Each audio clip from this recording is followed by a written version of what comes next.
Hi there, welcome to the Planet Zoo Every Animal Franchise Zoo. Back again and on track to add every single animal into this one franchise zoo. Before we get started with the habitats that have gone in this week, need to be upfront. I missed an animal. I only realised it was missing when I started editing all this together, so whoopsie. I skipped over the mandrill for some reason, so rather than re-editing all of this and quickly adding another habitat, instead the mandrill's going to be coming in next week's episode. So don't worry, yes, I did forget about the mandrill, but before I get loads of comments asking where it is, it'll be in next week's episode. With that out of the way, let's get on with what I have created this week.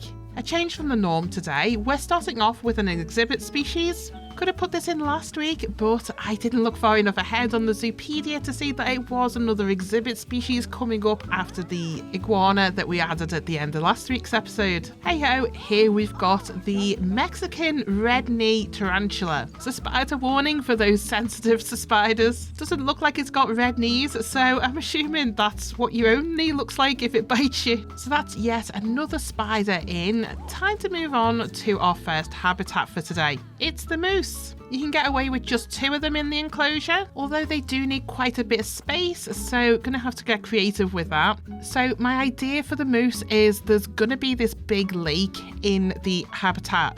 The moose themselves, they don't really need that much water. They do have a water requirement, but it's not a big water requirement. I don't think they're going to be complaining though if I give them more than they need. My thoughts on this one, I wanted to give the ambience of one of the Great Lakes up in Canada sort of way. I get a feeling that's the sort of place a moose would like to hang out. I did have a bit of fiddling around with the landscape for this one. I went a bit too extreme at first with the terrain modification. After all these years, I do still struggle a little bit with scaling in Planet Zoo. So my first attempt at this, the mountain, it was literally a mountain. It was far too high, so I went back and adjusted it and lowered the level down a bit at the back of the enclosure. I realised once I put the water in that there was no way the moose would be able to get down from the back of the enclosure to where the water was. It was far too steep for them. They would have never made it down.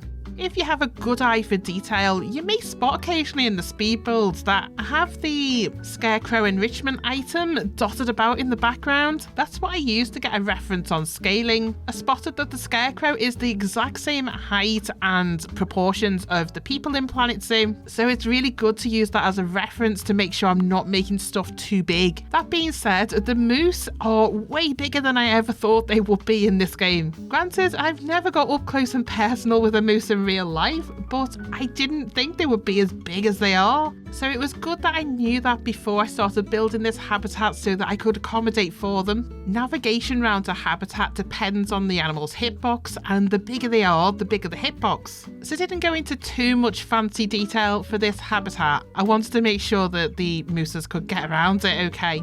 I was able to finish it off with a bunch of trees though, because the moose really like a lot of vegetation, which is always nice. Well, this is fitting in super well at this section of the zoo, right next to the fallow and the red deer here. Nice change from all the tropical and desert stuff I've done recently. Yeah, I like that it looks like you're going from mountain terrain into a meadow in the valley there where the fallow deer are. Almost like I planned it.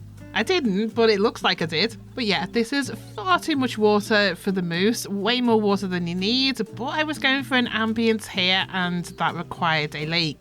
Moose are hiding up at the back here for some reason. Don't know what's going on with that. I have checked the navigation and they're able to get all the way around this enclosure. Maybe they just prefer it back here. Who knows? I did put some enrichment stuff down here to encourage them down since it's close to where the guests will be viewing. So maybe we're checking that out. I guess the good thing with the moose being so big, even if they are hanging out at the hard shelter at the back all the time, they're so big, the guests really shouldn't have anything to complain about saying they can't see them or the view's poor. It's a moose, you can't not see it. I don't know, maybe it was a mistake putting the hard shelter right at the back. Yeah, they're hanging out around here. It's a big shelter to accommodate them, and I really wasn't feeling inspired when I pulled this together, so it's a simple shelter, not a lot of thought or effort gone into this one. Yeah, we won't linger around here. Here we go, I see, it's got some guests finally gonna have a look. Oh, hang on. Oh, we've caught them taking a photograph. So they must be able to see them okay from the hard shelter if they're taking photographs from this angle. Yeah, I bet I'm worried about nothing. Anyway, I'd say that is everything to see with the moose here. Let's move on to the next habitat. Another lizard, we've got the Nile Monitor. Oh, I love building for the monitors. They're so easy to look after. Just 2 in the enclosure, and if I recall, they don't need a lot of room. 325 meters squared, and of course a bit of water for them there. Now, we recently did a build for the Asian water monitor over the road here, and I was really happy with this build. So I'm wondering, can I do something similar to this for the Nile Monitor? I'm not planning on doing an indoor one. Got a bit sick of doing that last week. Space-wise, yeah, this is similar, so we could do something similar.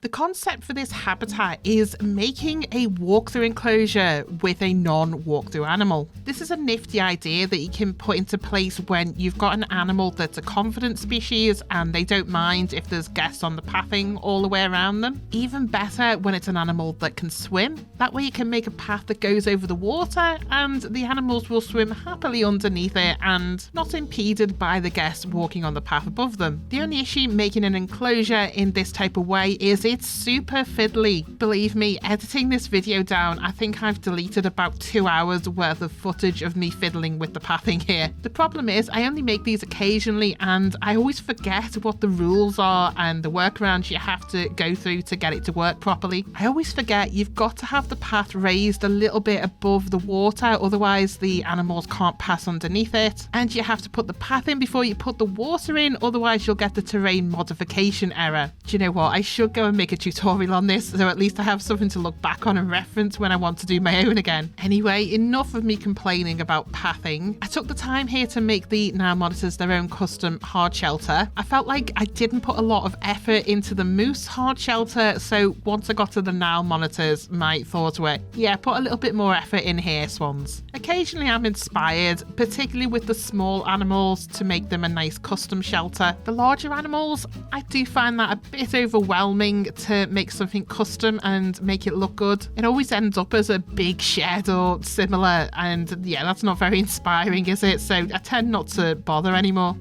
To make this look a bit more like a walkthrough enclosure, I decided to put a little banner over the entrance and the exit for this one. It's strictly decorational, but I think it does help to designate where the path starts and finishes. It's a shame really, because the Nile Monitor is a base game animal, there isn't any specific signage for it, so I stole the blue-tongue lizard sign that came with the Australia pack. Hopefully it's indistinguishable enough that you're not going to notice that it's the wrong kind of lizard on the sign.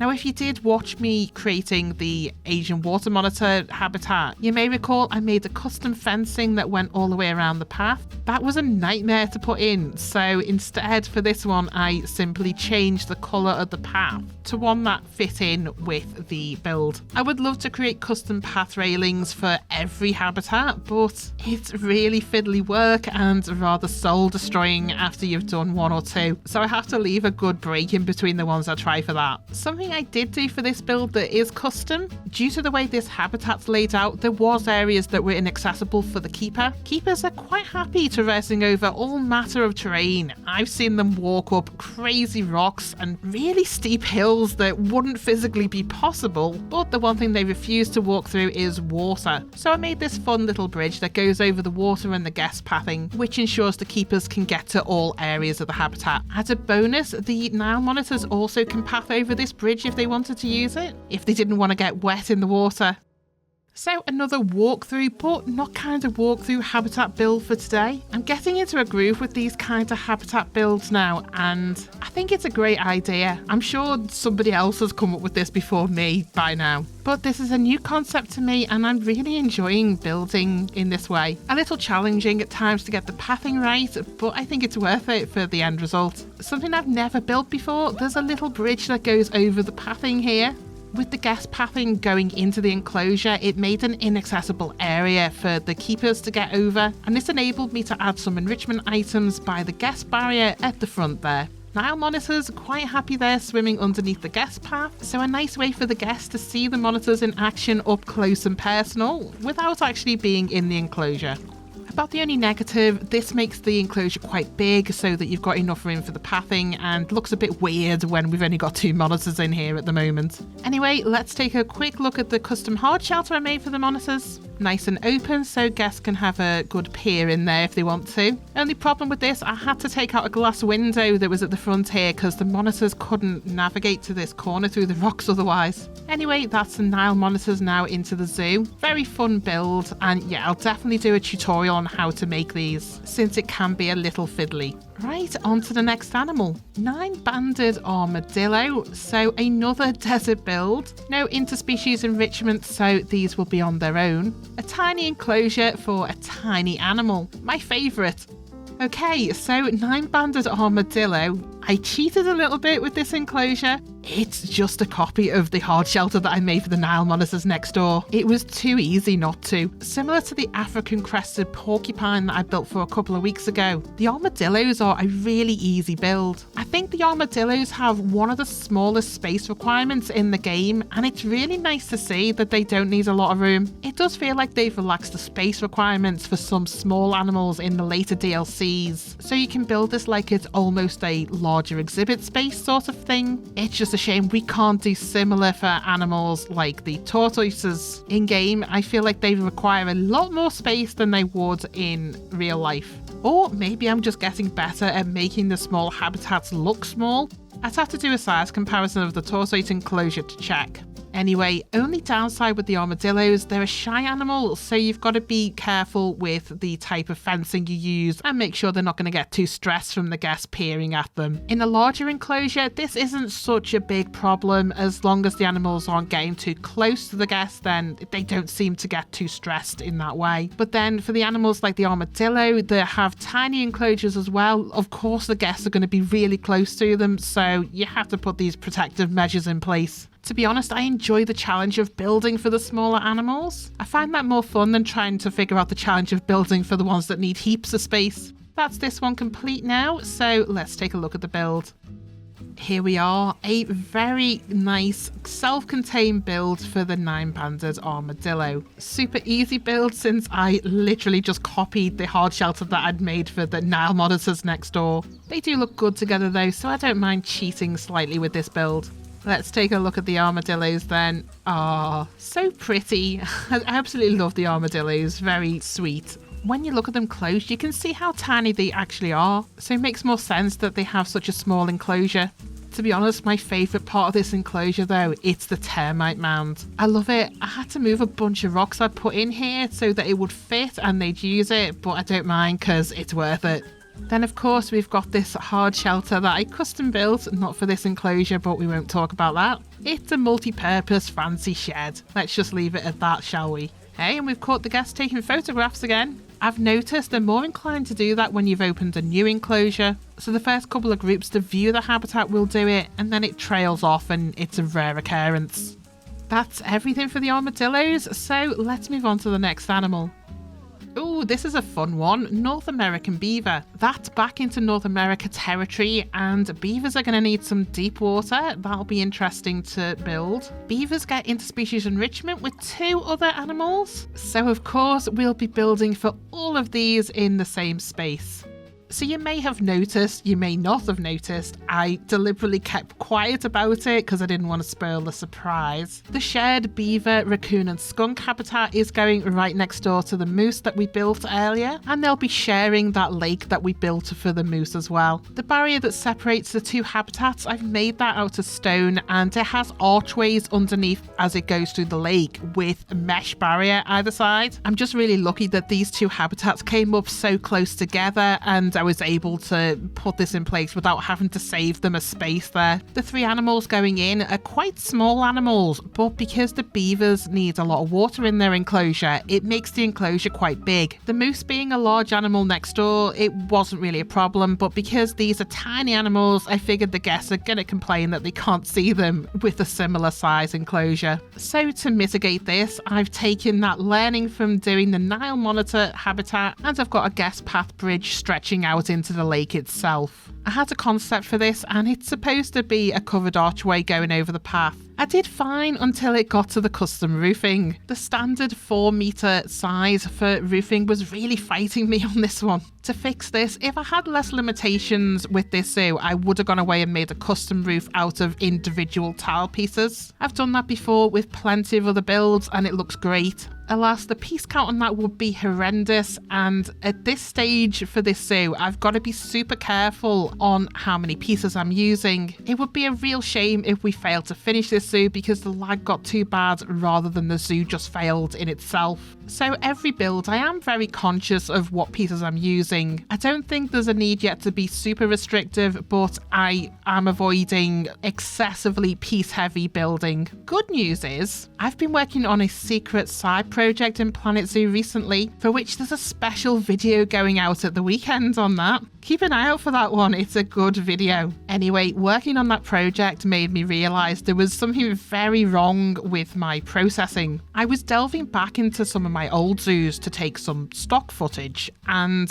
zoos that I'd never had previous problems with lagging in were suddenly very incredibly laggy. So I knew something was up. First of all, I thought maybe it was something that happened with an update in the game recently, but I got all my DLC videos out okay, there was no lag problems with that. Then it dawned on me, I'm an idiot. When you make videos on games like Planet Zoo, it's all about how it looks. It's very much on the aesthetics. That's a big part of the videos. So for a couple of years now, I've been saving up and I finally bought myself a 4K monitor. And yeah, it looked absolutely stunning, but I was very naive in how much extra processing a 4K would take. It's just not one of those things I've ever looked into. I never realized how much processing power running your monitor takes from your PC. So after fiddling for a good half a day on settings and the graphic settings in game and stuff, the penny finally dropped. Even going into windowed mode and recording at my usual 2K quality, that made no difference. It was still maxing out my GPU to 100% usage. Anyway, I figured out it was the screen was the problem, so I dropped that, went back to my old monitor screen, and hey presto, it dropped to 49% GPU usage, which is crazy when you think about it.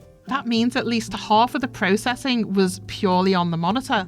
What that made me realise was that even having my 2 monitor setup, that in itself, when you're running a game like Planet Zoo and the crazy extensive build sort of stuff that I do, yeah, that was hammering my graphics card to its limits. Seems obvious now when I think about it, but honestly I'd never thought about that before. Anyway, I have now dropped down to 1 monitor for a while, and you wouldn't believe the difference in the lag. This has extended the time frame we have for no lag in this zoo significantly. This makes me incredibly happy because I was starting to get very worried that we might not get to the end of the project because the computer just couldn't run it and record it at the same time. This happy accident has shown me the error of my ways, and I'm in a much better position to see this zoo through to the end. Hey ho, I have inadvertently rambled on rather a lot about processing here, haven't I? Let's move on and take a look at the completed build. So here it is, my combined build for the North American Beaver, Raccoon and the Striped Skunk. Also, apologies if you can hear rain in the recording, it's absolutely hammering with rain outside my window at the moment. We've had nothing but storms here for a week. Anyway, beavers. This is a woodland themed heavy build, of course, because you can't have anything else with beavers, could you? It's a huge enclosure because the beavers need a lot of room for all that water they need in their environment. As such, I've got this bridge that goes over the lake so that the guests can see right into the back of the enclosure there, since the animals in here are very small and they would complain if they couldn't see up close like this. I mean, look, there's the skunk. Absolutely tiny. It does seem swamped by how big this enclosure is, but believe me, it needs to be this big. Shall we have a look inside the bridge and see this as the guests see it? So yeah, if you ignore the horrendous roof that I've put on this building, it's a nice idea. It means I've been able to put this lake in the way I wanted it to go in, and the guests still get a good view of the animals on the land at the back of the enclosure there. Hey, and it's just started raining in game, so I needn't have worried about the rain in real life coming across on the recording. It is in game as well. Perfect. I put in some big open windows here at the edge of this landmass at the end of the enclosure here. I left this land in because I felt like I needed something next to the main path where the animals would come across here, not just the beavers. I wasn't sure if the others would swim or not, so I've got a bridge in here so it's not just beaver only territory. Keepers can also get across this bridge, and I've just realised I forgot to put any supports in, so it's a magical bridge at the moment. Have to fix that. Something else I've added which is purely decorative, but I figured everybody would be commenting if I didn't put this in. I've got the workings of a small beaver dam against the lake barrier. I think I did a good job with this, and it looks really good against the backdrop of the moose habitat there as well. I've also added the beaver dam enrichment toy, hoping they can use this, but I'm not entirely sure. The game gets really fiddly when you try and put enrichment items against other items. It has some kind of hitbox on it for them to interact with it, so it might not work. Something I've not talked about yet is how great it is I was able to put so much vegetation inside this habitat. Really helps set the scene of it being a woodland lake. Great that the animals can accommodate it all. I haven't talked about the lake house either, have I? Or the lake itself. The beavers do have a deep diving requirement, which personally I don't really agree with. I feel it's a bit strange watching the beavers dive so deeply, so I've put in deep water to accommodate the requirements, but haven't really put any thought into this. It's just a deep water lake. The cabin I've used in this build, I built this originally for my North American zoo, and this had staff facilities in it. I figured it fit in really well with this habitat, so I repurposed it for the hard shelter, save building something again from scratch. So the only thing left, this is a 3-animal habitat. We've seen the beavers, we've seen the skunks, but where are the raccoons? Found it, hiding around the front. Just wanted to prove that I had indeed put raccoons in here and I wasn't making them up. Obviously using the bridge then. Oh, and a skunk hiding as well. Sounds like something a skunk would do, doesn't it? Or they really just want to get closer to the guests, get that interaction there. It's like woodland story time over here. Anyway, that's 7 more animals into the zoo today. If my calculations are correct, that is 148 in total so far, and that means there's only 34 to go. Join me next time when we are a bit all over the place with animals from Africa, Asia and Oceania. Thanks for watching this one. I'll catch you in the next video.